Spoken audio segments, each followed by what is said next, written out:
বন্ধুরা সবাই ভালো আছেন, নিশ্চয়ই ভালো আছেন। আজ আমার গপুর জন্য, গোপালের আমি খাবার দাবারে বানাচ্ছি, তা একটা প্যাড়া বানাচ্ছি, সেইটা আমি দেখাচ্ছি। প্রথমে আমি কড়াইটা গরম করতে দিলাম। কড়াই গরম করে এখানে আমি এখন ঘি দেব।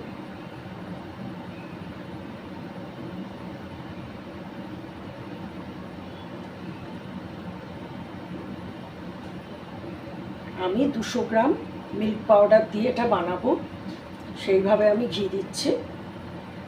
এই বড় বড় যে হাতা হয়, মানে বড় টেবিল স্পুনের আমি ঘি দিলাম।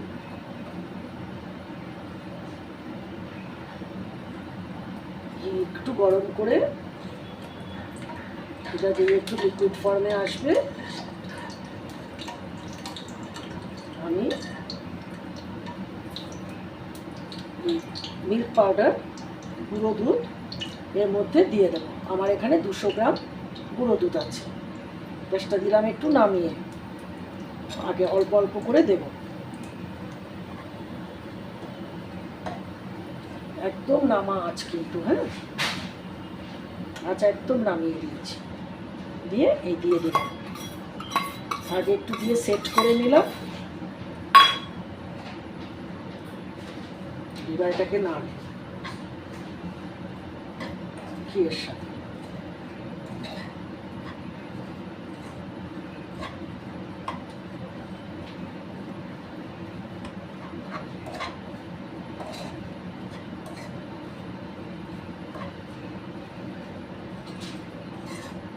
আবার একটু কিন্তু ঘি দেবো পরে, হ্যাঁ। এটা এখন আগে এটার সাথে একটু নেড়ে, এর সাথে একটা কালার আনা পর্যন্ত একটু নেড়ে নেব। একদম সিম করে দিয়েছি ঢিমে।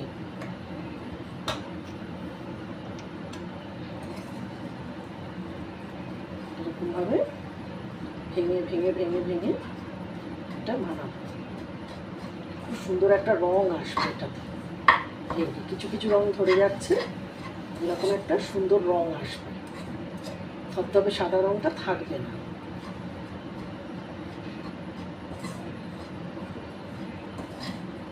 আমি প্রথম ভাজাটা দেখিয়ে দিচ্ছি ভালো করে কিভাবে ভাজা হবে।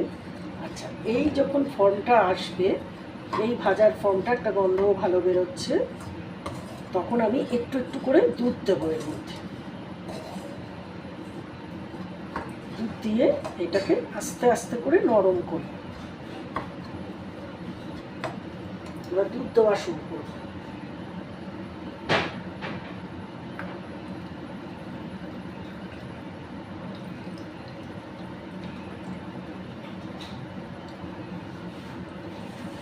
অল্প অল্প করে দুধ দেব,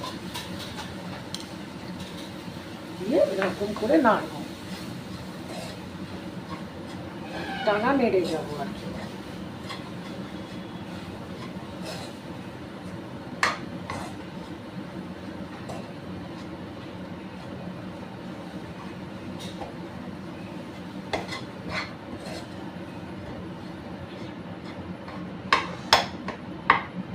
এরকম হয়ে আসছে, আবার দুধ দেবো। দুধটা আমার রুম টেম্পারেচারের দুধ, হ্যাঁ, ফ্রিজেরও না আবার গরমও না, জাস্ট রুম টেম্পারেচারে যে দুধটা হয় সেই দুধটা। কি সুন্দর দুধটা টেনে নিচ্ছে। এইভাবে আমি দুধ দিয়ে দিয়ে যেটুকু দুধ লাগবে সেইভাবে আমি আগে এই 1 বাটি নিয়ে নিয়েছি। এবার যেটুকু রিকোয়ারমেন্ট থাকবে সেই রকমভাবে জাস্ট একটু কমিয়ে দিলাম। দুধটা দিয়ে এবারে আমি এটাকে আস্তে আস্তে লেই করব, ধরে ধরে করতে হবে। আচ্ছা, যখন এইরকম ঘন হয়ে আসছে, তখন আমি এর মধ্যে চিনি দেব। কি সুন্দর গা ছেড়ে কীরকম ঘন হয়ে আসছে, আর কালারটা কি সুন্দর পেয়ারার মতন হয়ে আসছে। এইবার এখানে আমি চিনি দেবো, চিনি অ্যাজ রিকোয়ার্ড, যেরকম লাগবে। গুঁড়ো দুধের তো একটা মিষ্টি থাকে, তাও একটা পেয়ারা বলে কথা। আমি এই চামচে 3 চামচ চিনি দিলাম। আবার ফার্স্ট আমি নাড়তে থাকবো, চিনিটা মেল্ট হতে হবে। আচ্ছা, এটা একটা কথা, এটা কিন্তু দুরকম প্যারা হয়। একটা প্যারা হয় না মথুরার প্যারা, বেশ চিনি থাকে দানাদার ওলা, এই একই জিনিসে ওই প্যারাও বানানো যাবে, তাহলে চিনিটা আর একটু পরে দিতে হবে। আর যদি নর্মাল প্যারা হয় তাহলে চিনিটা মেল্ট হয়ে যাবে, এই হচ্ছে তফাৎ, আর কিছুই না। চিনি দিতে এটা একটু লিকুইড হয়ে গেল, ঠিক আছে। এইবার একটু এটা নাড়ি আর কৃষ্ণের গান গাই। ওম নমো ব্রহ্মণ্য দেবায় গো ব্রাহ্মণ হিতায় চ জগদ্ধিতায় কৃষ্ণায় গোবিন্দায় নমো নমঃ। পাপোহং পাপকর্মাহং পাপাত্মা পাপসম্ভব ত্রাহি মং পুণ্ডরীকাক্ষ সর্ব পাপো হর হরি।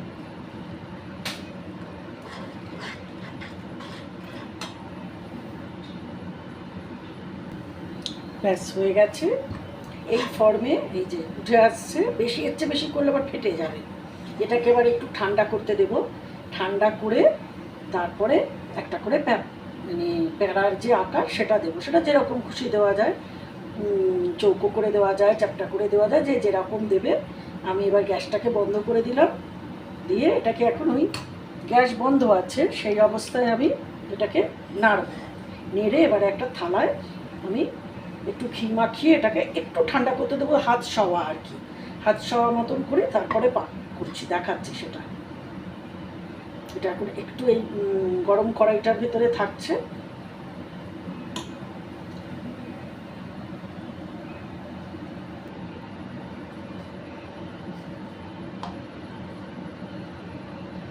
নামিয়ে নিচ্ছে সব।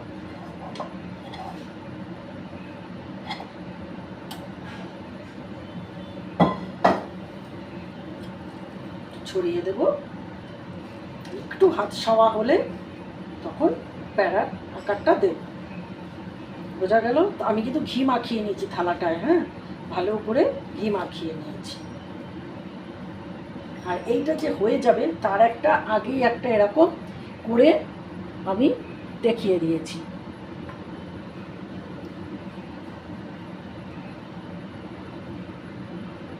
এই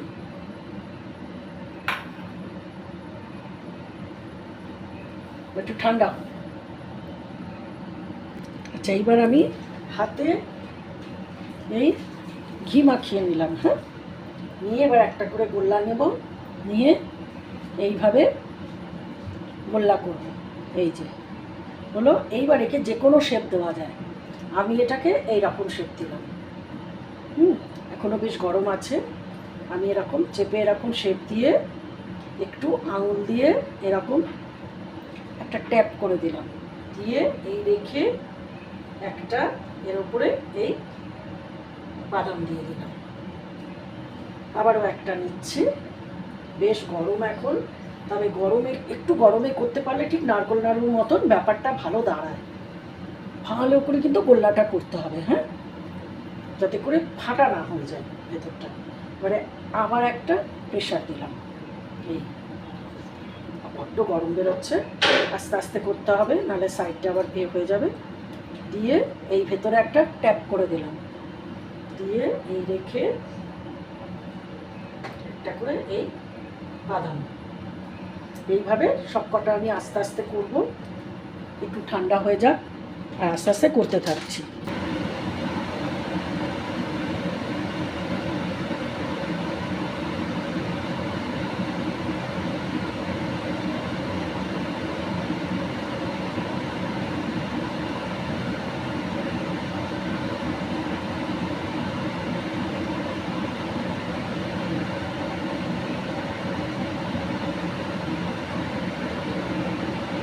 এবার কেমন লাগছে?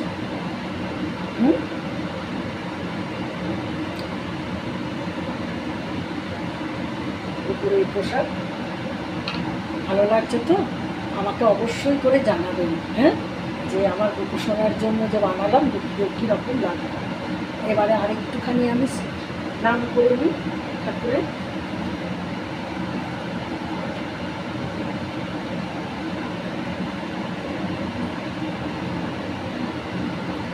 কৃষ্ণায় বাসুদেবায় দৈবকী নন্দনায় চ অশেষ কৃষ্ণাশায় গোবিন্দায় নমো নমঃ। হে কৃষ্ণ করুণা সিন্ধু দীনবন্ধু জগৎপতি গোপেশ গোপিকাকান্ত রাধাকান্ত নমস্তুতে। সকলের মঙ্গল করো, সবাইকে ভালো রেখো।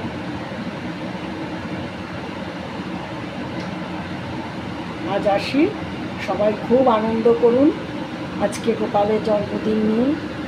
সবাই মঙ্গল হোক।